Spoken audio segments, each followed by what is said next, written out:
সিনেমার শুরুতেই আমরা সুকে দেখি যে কিনা ফুড ডেলিভারির কাজ করে। কোরিয়ান মেয়েরা তো এমনি সুন্দর হয়, কিন্তু সু দেখতে পুরো গোলুমলু। সু কিন্তু প্রথমে এমন ছিল না। সে তো ছিল অনেক স্মার্ট আর সুন্দর, আর কে পপের আইডল। তার তো অনেক ফ্যান ফলোয়িং ছিল। কিন্তু সুয়ের সাথে একটা পরিচালকের সম্পর্কের গুঞ্জন ছড়ায়, আর সেই স্ক্যান্ডালের চক্করে সু তার পজিশন হারিয়ে ফেলে। এমনকি তার ম্যানেজারও তাকে কাজ থেকে বের করে দেয়, আর সে অন্য কোথাও কাজ পায় না। এমনকি টাকার অভাবে তার বাড়িটাও তাকে ছাড়তে হয়। আর এই সব টেনশনের জন্য সে জাঙ্ক ফুড খেতে শুরু করে। আর বেশি জাঙ্ক ফুড খাওয়ার কারণে সু আজ এমন গোলুমলু হয়ে গেছে। এখন তার চেহারার এমন অবস্থা হয়ে গেছে যে তাকে তো কেউ চিনতেই পারে না। সে এখন টাকার জন্য ফুড ডেলিভারির কাজ করে। এরপরে দেখি সু যখন খাবার ডেলিভারি করতে যাচ্ছিল তখন তার টিভির উপর নজর পড়ে। আর সেখানে সে তার ক্রাশ ইয়ানজি আর তার দলের মেম্বার মিনমিনকে দেখতে পায়। তাদের দুজনকে একসাথে দেখে সবাই ভাবে তারা হয়তোবা ডেট করছে। আর এটা দেখে আমাদের সুয়ের মনটাও খারাপ হয়ে যায়। সু কান্না করতে করতে ব্রেসলেটের দিকে তাকায় আর ভাবে ইয়ানজি হয়তোবা তাকে বিশ্বাস করেনি। যাই হোক, এরপরে সু তার ডেলিভারি নিয়ে চলে যায়। অন্যদিকে আমরা এই সিনেমার হিরো হুয়াংকে দেখি, যে ছিল বিখ্যাত এন্টারটেনমেন্ট কোম্পানির সিইও। আর হুয়াং হের ক্রাশ ছিল মিনমিন। সে মিনমিনের অনেক বড় একজন ফ্যান। এখানে দেখি হুয়াং মিনমিনের একটা পোস্টার খুবই যত্ন করে রেখেছে, আর সেখানে সু ছিল আর তাদের দলের তৃতীয় মেম্বার লিজোবি। হুয়াং সেই পোস্টারটা নিজের কাছে রাখে আর বাড়িতে চলে যায়। অন্যদিকে দেখি সু সে তার ডেলিভারি নিয়ে হুয়াং এর বাড়িতে আসে। সু খাবার দেওয়ার জন্য হুয়াংকে ফোন করে, কিন্তু কেউ ফোন তোলে না। সু যখন দেখে দরজা খোলাই আছে, সে খাবার নিয়ে ভেতরে ঢুকে যায়। সু ভাবে সে খাবারটা টেবিলে রেখে চলে যাবে, কিন্তু সে যখন খাবারটা রাখতে যায় সেই খাবারটা যায় পড়ে। সে যখন খাবারটা সাজিয়ে আবার বাক্সের মধ্যে রাখছিল, ঠিক তখনই তার খাবারটার প্রতি লোভ জাগে। সে ভাবে একটা খেলে কেউ বুঝতে পারবে না, কিন্তু সে একটা একটা করে সব খেয়ে ফেলে। বেচারি সু সব তো খেয়েই ফেলেছে, তাই সে একটা সরি লেটার লিখে বলে যে আমি তোমার টাকাটা ফেরত দেবো। আর সে যখন এটা লিখে চলে যাচ্ছিল, ঠিক তখনই তার হোয়াংয়ের সাথে ধাক্কা লাগে। হোয়াং যখন সুয়ের এত বড় পেট দেখে, সে ভাবে সু হয়তো বা তার ঘরের জিনিসপত্র তার পেটের মধ্যে লুকিয়েছে। হোয়াং সুকে বলতে থাকে, তুমি আমার ঘর থেকে কি চুরি করেছো, তাই তো তোমার পেট থেকে বের করো। এটা শুনে সু বলে, স্যার আমাকে ভুল বুঝবেন না, আমি তো খাবার ডেলিভারি করতে এসেছিলাম। হোয়াং খাবারের ডিব্বা ফাঁকা দেখে বলে, কই আমার খাবার কই। তখন সু তার সরি লেটার দেখায়। ওটা দেখার পর হোয়াং বলে যে ঠিক আছে, তোমাকে টাকা দিতে হবে না, তুমি আমাকে এখনই রান্না করে খাওয়াও। সুয়ের রান্না করার খাবারের চেহারা দেখে হোয়াংয়ের তো পছন্দ হয় না, কিন্তু হোয়াং যখন খাবারটি খেতে শুরু করে তার খাবারটি খুবই টেস্টি লাগে। সে সুয়ের সামনে এমন ভাব করে যে খাবারটা খুবই নর্মাল। এর মধ্যে সু বলে যে কিচেনের অ্যাপ্রনে সে খাবার লাগিয়ে ফেলেছে। হোয়াং সেই অ্যাপ্রনটা ওয়াশিং মেশিনে রেখে আসতে বলে। যখনই সু সেখান থেকে চলে যায়, অমনি হোয়াং গবাগব সেই খাবারগুলো খেতে থাকে। আসলে এত টেস্টি খাবার সে তো কোনো রেস্টুরেন্টেও খায়নি। সু যখন ওয়াশিং মেশিনের পাশে যায়, সে দেখে সেখানে আরো অনেকগুলো জামা কাপড় ছিল ধোয়ার জন্য।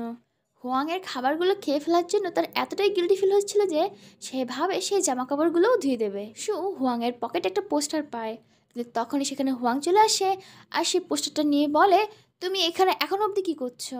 সু বলে, আমার কাছে 1-2 ঘন্টা ফ্রি টাইম আছে, আমি ভেবেছিলাম এই জামাগুলো ধুয়ে দেবো। হোয়াং বলে, এটা তো খুবই ভালো কথা, তাহলে আয়রনটাও করে দিও। তখন সু বলে, এতটা সময় আমার কাছে হবে না, আমার কাজে যেতে লেট হয়ে যাবে। হোয়াং তাকে তার কাজের পারিশ্রমিক জিজ্ঞাসা করে, সেটা ছিল মাত্র 5 ইয়ান। হোয়াং বলে সে তাকে 100 ইয়ান দেবে যদি সে জামাকাপড়গুলো ধুয়ে আয়রন করে দেয়। সু রাজি হয়ে যায়। সেই হোয়াংয়ের জামাকাপড় ধুয়ে আয়রন করে সে যখন হোয়াংয়ের ঘরে সেটা রাখতে যায়, তখন সেখানে হোয়াংয়ের একটা সিক্রেট রুম পায়। সেখানে গিয়ে দেখে সারা বাড়ি শুধু মিনমিনের ফটো, আর সে বুঝতে পারে হোয়াং মিনমিনের অনেক বড় একজন ফ্যান। এরপরে তার নজর যায় ডট বটের দিকে, যেখানে তার ছবি লাগানো ছিল, আর ছবির উপরে অনেক ডটও লাগানো ছিল। আর এটা দেখে তো সু পুরো অবাক হয়ে যায়। এর মধ্যে সেখানে হোয়াং চলে আসে। হোয়াং তাকে জিজ্ঞাসা করে, তুমি এখানে কি করছো। সু বলে, আমি তো ভুল করে এখানে চলে এসেছি। আর সে এই ছবিগুলোর ব্যাপারে হোয়াংকে জিজ্ঞাসা করে। হোয়াং বলে, মিনমিনকে আমার খুবই পছন্দ, আর আমি মিনমিনকে যতটা পছন্দ করি ঠিক ততটাই ঘৃণা করি সুকে। কারণ সু একটা ক্যারেক্টারলেস মেয়ে, সে টাকার জন্য সব করতে পারে। সে তো টাকার জন্য একজন পরিচালকের সাথে সম্পর্ক করেছিল। এছাড়াও সু ভীষণ বেয়াদব। আর এখানে আমরা একটা ফ্ল্যাশব্যাকে দেখতে পাই, সুয়ে যেদিন চাকরি চলে যায় সেদিন সে রেগে মেগে লিফটে উঠে চিপস খেতে থাকে। ভুলবশত তার চিপসগুলো পাশের লোকটার উপরে পড়ে, কিন্তু সু তার কাছে ক্ষমা চায় না, উল্টো তাকেই কথা শোনায়। আর এখানে আমরা বুঝতে পারি ওই লোকটা আসলে হোয়াং ছিল। আর এই সব কিছু শুনে তো সুয়ের ভীষণ আফসোস হয়, কিন্তু সেই বা কী করতো, সেও তো অনেক সমস্যায় ছিল। সু তো খুব চিন্তায় পড়ে যায় যে হোয়াং তাকে না চিনে ফেলে।